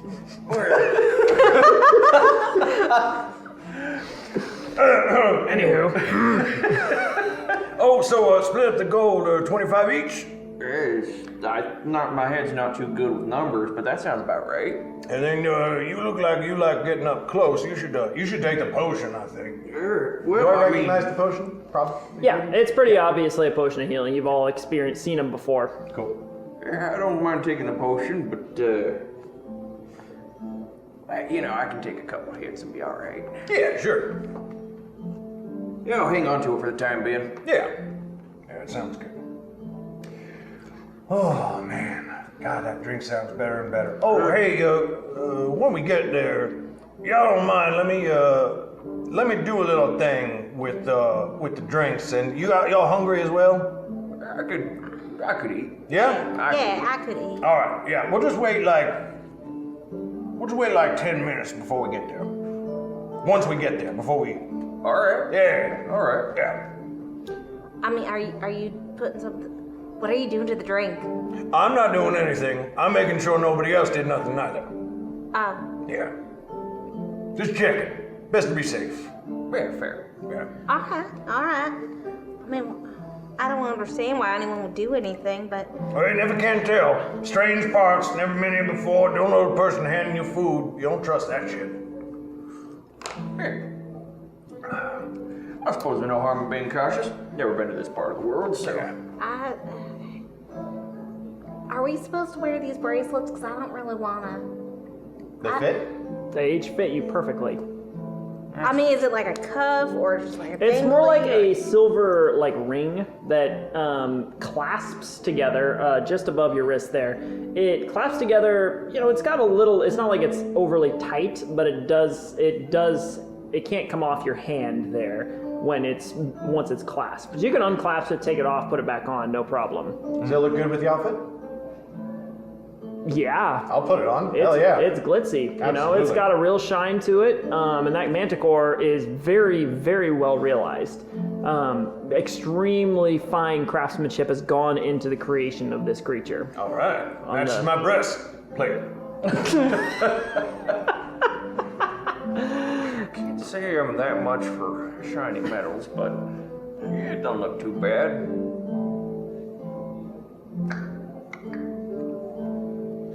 All right. And then I will spend the rest of Alright. I will spend the rest of the gondola ride cleaning my axe. Okay. Sounds good. Any other final things for the gondola ride there? Not for me. No. Okay. The rest of the ride goes pretty smoothly there. It really isn't a super long journey. Really, probably wasn't much faster than going by foot, to be perfectly frank, but this way you get to experience the full panorama of Bara beneath you, and eventually you make your way into the next windmill, where you see another gondola attendant standing there, ushers you off, and puts you down on another of the same platforms once more. You emerge back out onto the Bara streets below. Very dusty. This one's a slightly different area of Bara, a little bit more shops and whatnot around. And you see one large tavern at the far end of the street there that seems to be very bustling with activity, various people milling around outside, and you kind of get the sense this is probably where you're supposed to be going. You reckon that's our place? Looks like it. All right. Well, drinks, here we come. Well, you wanted to do a thing, though, right? Oh, once we get the food. Gotcha. All right. Okay. Walk in. You make your way in. You kind of have to push past a few people. It's very crowded here already. It looks to be various, again, all manner of different walks of life here. There are some folks who are dressed in finer clothes, some folks who look to be sailors or fishermen just out off of the lake. You see some folks grizzled with various scars and whatnot on them who are bearing weapons at their sides, dressed in leathers or chainmail. You gather to probably be some of the seal gear hunters that you've heard about. And the interior of the bar is very spacious. It's 2 stories. You can see a staircase kind of winding up the back that goes to an upper level, which also has various tables and whatnot up there, as well as 3 long tables in this central area with people sort of crowded around, bustling, chatting, laughing, and one far corner which is cleared away and has a string or a rope kind of partitioning it off, dust around it. The dust appears to have little flecks of red in it, but nobody is currently over there. And one large bar at the far end of the tavern there that is constructed out of what looks to be driftwood, old discarded sailboat parts and whatnot, with a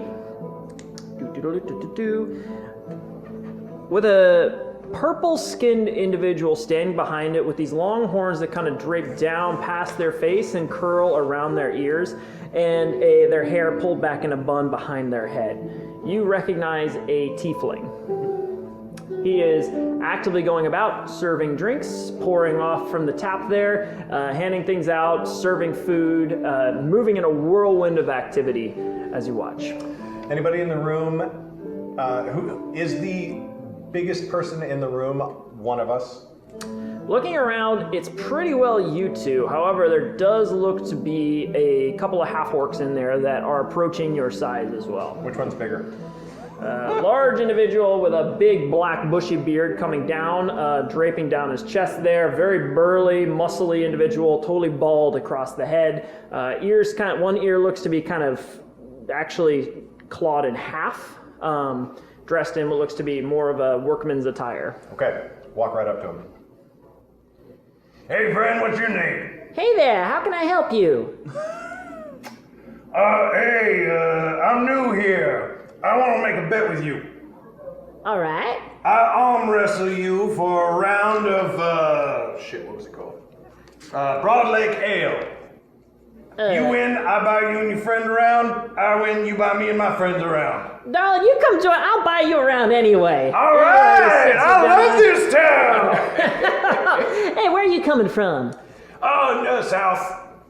South? Yeah. Well, that's ambiguous. Yeah. A few places. I just wandering around. Well, I tell you what, we don't ask questions around these parts. So, sit yourself on down. It's going to be a great... Hey, let's see here. Faustus, can you bring us over around here? You say Faustus? Faustus. Yeah. Is that the tiefling? The tiefling looks over and says, yes, right away. And goes back, pulls 3 tankards, brings them over, sets them down in front of each of you. All right, adding it to your tab there, Reba. And Reba, the person who gathered to be Reba, looks over and, yeah, no problem, Faustus. I'm sure they'll get me later. Hell yeah, we will. I appreciate it very much. And then I will turn and sort of talk almost into my shoulder. And I'll reach into a pocket in my cloak and pull out a tiny little yew leaf, and I'll just say, Hey, is it good to eat? and I will cast Detect Poison and Disease. Okay, taking a look at it, looks to be totally legit, other than a terrible poison known as alcohol. Yeah. Yeah. It's absolute. It's really one of the worst things. Terrible. Hey, isn't Rela the name of the person you are looking for? What's that? Isn't that the name of the person you were supposed to be looking for? For the seal gear? I think it was. No, that was somebody else. Rilva. Yeah. Rilva. You said that. Yeah. So we're good. Let's get going. Also, And I'll turn to Faustus and say, I was particularly recommended the thrice-baked crawfish. Could we all get one of those? Yes, right away. Thank you. Heads on to the back there, and you can already smell this kind of crispy seafood scent wafting out from the kitchen in the back. And you kind of settle into your drinks for right now, waiting for your food to come out. Everything's fresh from the lake. Yeah, like it. So, Reba, you local? Well, you know, I've been around a little bit. Kind of just stopping in here. I've been working my way up and down the west coast for some time. You know, there's all sorts of lakes all through Relgar, and each one's looking for some folks such as myself. Sure, yeah. So, folks like what? Folks who can haul in a line like no one's business. Oh, fishermen. That's right. That's nice. Peaceful job, most of the time. Yeah, most of the time. You ever run into crazy shit out there? Yeah. Yeah? I bet you have. Understand these lakes is not as placid as they look on the surface. What have So you... how about you, darling? Hi, I'm Penelyn. Where are you from? I'm from up north, real far, kind of near Carrick, but not quite. How'd you get that accent? Oh, it's just the accent of my people. It's just a real small group of people up there. Not actually from Carrick. Just that's the closest thing, you know. That is fascinating. You know, I come from over on the other side of the Dormer Range there, little town known as Wuthering. Lutheran? Wuthering, yeah. Other side, you know, I was drawn towards the water though, I don't know, and so I left and came on over here to find some work that suited me a little bit better. But it's just so strange, we got the same sort of inflection. Yeah, that is interesting. Maybe it's just when you're close to the Dormer Range and like that mountain, I don't know. Is Lutheran pretty small? No, it's pretty large actually. Mostly just a lot of folks out of Durnod, a lot of farmer types, folks doing the agricultural thing, trying to just make it work. Oh, fascinating. So, what? You were saying that the lake is a lot more dangerous. What have you encountered? What's in there? Well, I tell you what, the strangest thing I ever saw, there was this sort of pearlescent woman came out of the deeps. And she looked at me, and I tell you what, if I was into that sort of thing, then I tell you I would have been right in that water as fast as you can say dormant. Yeah, real haunting sort of face to her. I also saw a gigantic crab, big as this tavern, wandering around. Now that was not in the water actually, that was down in the claw garden, and it ain't, you know, at all unusual to see that kind of thing down there, but it was the biggest thing I ever did see. Oh my stars. That Yeah, I sounds tell you what, really I don't know. delicious. I might just be hungry, but that sounds really good. And at this point, Crab as big as the tavern? Yeah. At this point, Faustus comes back out, bearing a large kind of wooden tray with what appears to be just heaped high with shellfish. Puts them down, and you can see that the shells themselves have been kind of blackened at this point, crusted in various spices, butter, and what appears to be a drizzle of some kind of red sweet sauce that's been poured over the entire confection here. The shellfish themselves have been cooked to such a degree that their shells have burst open and the white fluffy meat has sort of begun to emerge out from the spines of each one. Oh my God, Jesse, are torturing me, Garrett. I know, I'm like, what am I having for dinner tonight? Hey, look, I like shellfish, all right? And he puts it down in front of you and also goes back, brings out a tray with a couple of loaves of fluffy, fresh-baked white bread with what appears to be kind of an oil next to it that's been infused with various herbs and whatnot. Puts that down next to you. All right, now, anything else I can get for you? Oh, this is amazing. I would like some more ale if you Right away, ambitious. Has it been 10 minutes? Yes. 10 minutes have passed, so my Yep. spell is gone? Yeah, at this point. Well, I'll say, this is around the 10-minute mark these are coming out. Okay. So we'll say you can test the food for As that they're coming spell. out, just be like, Yep. Yeah, tuck in. All right.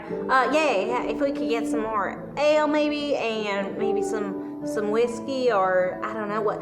What do you recommend? Do you just recommend the Broad Lake Ale, or is there any other specialty that you recommend? Well, I do always recommend the Broad Lake Ale, of course, and they do serve some pretty good imported stuff around here. It always kind of rotates depending on what the merchants are bringing in for that day. But coming out of Abbenlock, I do believe there's a real nice, the Lakefront Bourbon. Now that's the one that I've been enjoying lately. You got lakefront? Yeah. you bring me a bottle? How much is a bottle? Faustus, a bottle of Lakefront. Oh, sorry. Yeah, I thought I was talking to Faustus. Yeah. A bottle of Lakefront will run you 15 gold pieces. Yeah, I'll take a bottle. All right, go ahead and deduct 15. He comes back and he's carrying it's a green bottle, very rounded with this long stem coming up the top and bound up in this kind of looks like almost netting that goes around the bottle all the way up until the stem. Puts it down in front of you. It sloshes clearly full and the cork has been driven in fairly deep. Faustus reaches down, puts one nail at the very top, closes his eyes. Hey. And it just comes out. It seems to be only pierced on the very tip of his nail, but the entire cork has come out of the bottle. That's That's a a neat new trick. trick.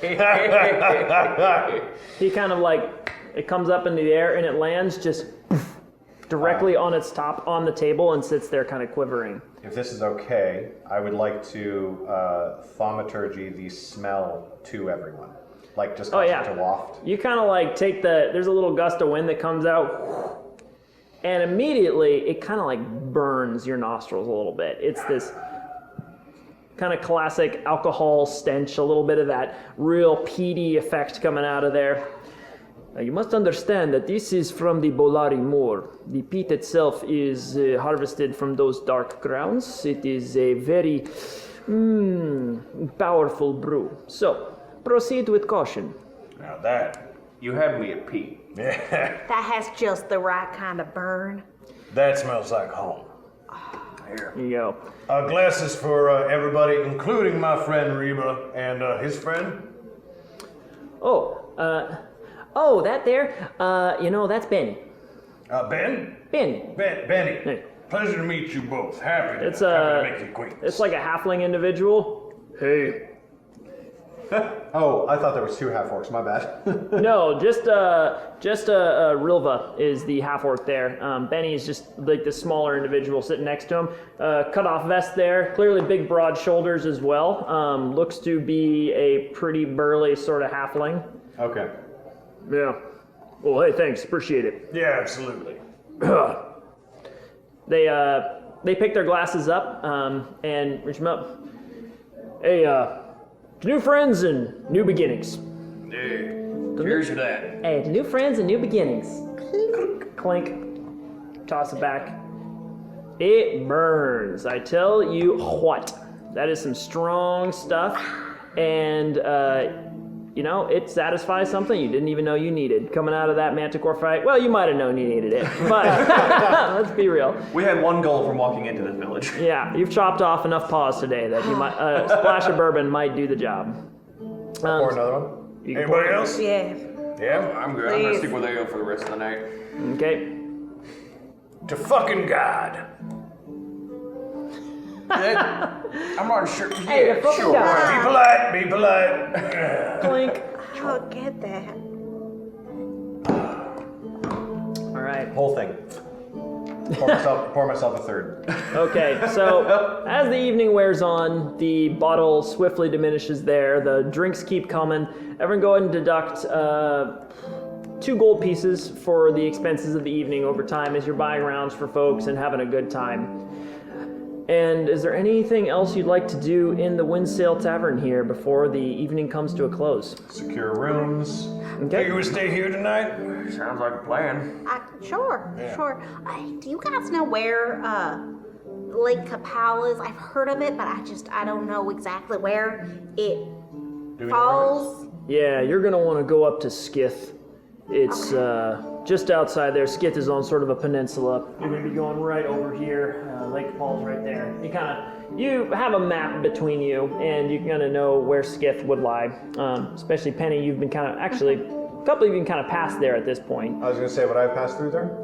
You would not have thus far. Not on the way Well, south? actually, no, you would be aware Probably, too. right? Yeah, Yeah. you would totally know where Skith is. So you kind of just get confirmation there where Lake Capal is, outside of Skith, this sort of maritime village that has been established to be sort of an entry point to the ocean, all the way out into Moon, the water elemental plane.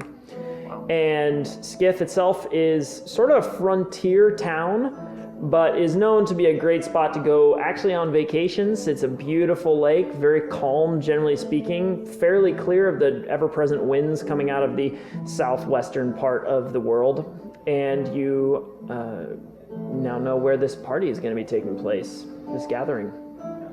Do we know about how long it would take us to get there?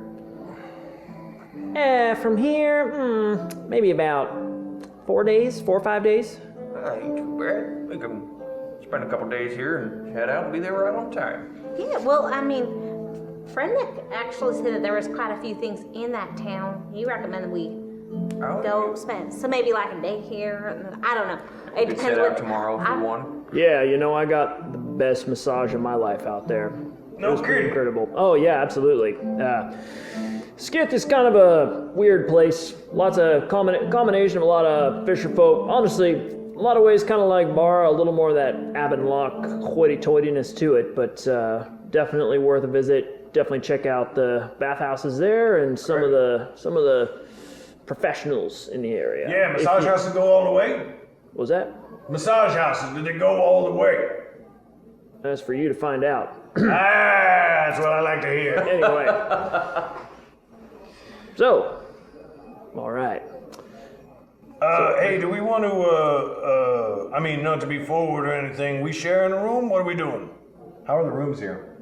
You go and you ask the bartender there, and he sets you up with a couple of rooms. They're good, solid rooms, definitely constructed for the general everyman to be able to get a place. There's plenty of them, as well as a very large inn, so you're able to secure rooms for 5 gold pieces for the night each. Rooms with multiple beds, or just like one bed each? There are a couple of twins in there, so Yeah. you can get one room with 2 beds, or you can get one room with 2 beds, or any number of rooms. You could also get 2 rooms with 2 beds if you felt like having an extra one. Save money and share, or, I don't particularly mind. Yeah, sure. I'm always looking to save some coin. I like to spend it on, Hold up the bottle of bourbon. that's where I want to put my money. Better places to spend it. And I have a bedroll, so I mean, if there's even just 2 beds, like I can just sleep on the floor. I'll be honest, I'm not entirely sure they got beds long enough to fit either of us. I know, right? Could We'll you find out. look for Faustus and ask, could we get one more of those bottles? Yes, it'll be another 15 gold I pieces. got that one. All right. Oh, damn. Let me chip in a little bit. Hey. No, I got this. You just hand me over 25 gold. All right. Then he brings out another bottle. Same basic format here. Green bottle, the netting going around it. All right, I pay 20 gold to pay for the room as well. Okay. Sounds good. If All right. It'll be number 3 on the left. if we are heading off to bed, I would like to try to sleight of hand 2 coins into Rilva's pocket. Okay. Roll sleight of hand. This time I will guidance myself, which I should have done last time.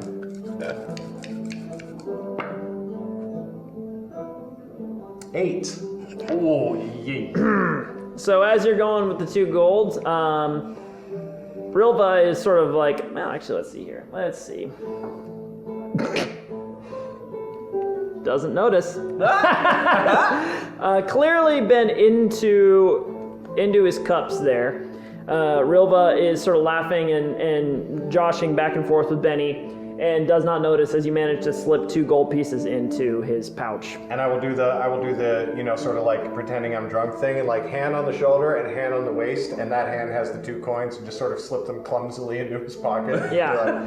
Hey, meeting a stranger who's just a good guy is like one of the great pleasures in life, and I just want to say that I appreciate you, and I will see you again. I know I will see you again. That's yeah. Ooh. I tell you what, that that there bourbon packs quite a wallop there. It's good, right? You're exactly the reason I like bar. You see all kinds of interesting folks around here, and you know, I like you. And we should talk again sometime. I like that. Anyway, it was a pleasure. It was It a was pleasure. an absolute pleasure. I lean over to Sarris and go, man, for them being so big, they are lightweights. He calls me pint size. Or she calls me pint size. I don't know. And then as soon as we walk away, That was a good dude. I like that guy a lot. He was good folk. I really appreciate I like people him like too. that. Really seemed like a You know, decent. You can like, see Rilva kind of like collapsed over Benny at this point. Benny like, come on, let's go. Is like hauling this giant that's a half-orc. jack little halfling right there. Yeah. I like Benny. He's thick. He's thick. Little dude's holding up this big old half-orc, and they go walking out of the tavern there. You make your way up to number 3 on the left. Head on in there. It's very quaint. The bed seems to be made out of a very, very large ale barrel that's actually got some supports on it. So it's got this kind of rounded bottom to it, filled with what appears to be straw with a layer of down on the very top of the straw, and this bedding over the top of that. There are 2 of these beds in here, one kind of on either side. As well as a small dresser, a window out to the greater bar area there, as well as a small chamber pot off to the center for whatever you need to do. all right. Well, I got a couple of rituals before bed, but yeah, I'm just gonna. Is there probably not a writing desk? So taking a look around, you don't really see a writing desk, but you do see there's enough room kind of around, especially the windowsill is actually kind of coming in a little bit, Okay. and you're able to maybe find a little purchase there. Okay. I will pull out my small brown leather journal. Whoops. Oh well. I will flip it open. And I will write. All right. Justin. Met 2 folks on road, And I am vocalizing it, but like a little quietly. Okay. folks on road today. Nice people. Also fought a fucking manticore! Exclamation point. Holy shit. And as you listen to Helri begin to transcribe this message, the evening begins to wear down. You see the darkness descend over the outside window there, looking out over the streets of Bara and hearing kind of the thrum of activity begin to wind down into the evening. You feel exhaustion begin to settle over all of you, having traveled and then faced this beast in your path and found a new direction to take in the coming days. You all contemplate where you've been, where you're going, and what you have yet to face, and look forward and feel a little bit of anxiety for what's to come. And that is where we are going to end our session for today, everybody. Great freaking job. And I'm so looking forward to next week when we're going to start session 1 of Anor here, the official gathering here on Lake Kapal. So stay tuned, come on back, and looking forward to the next one here, everybody. Have a great rest of your day. Hell yes. Cheers. Hey.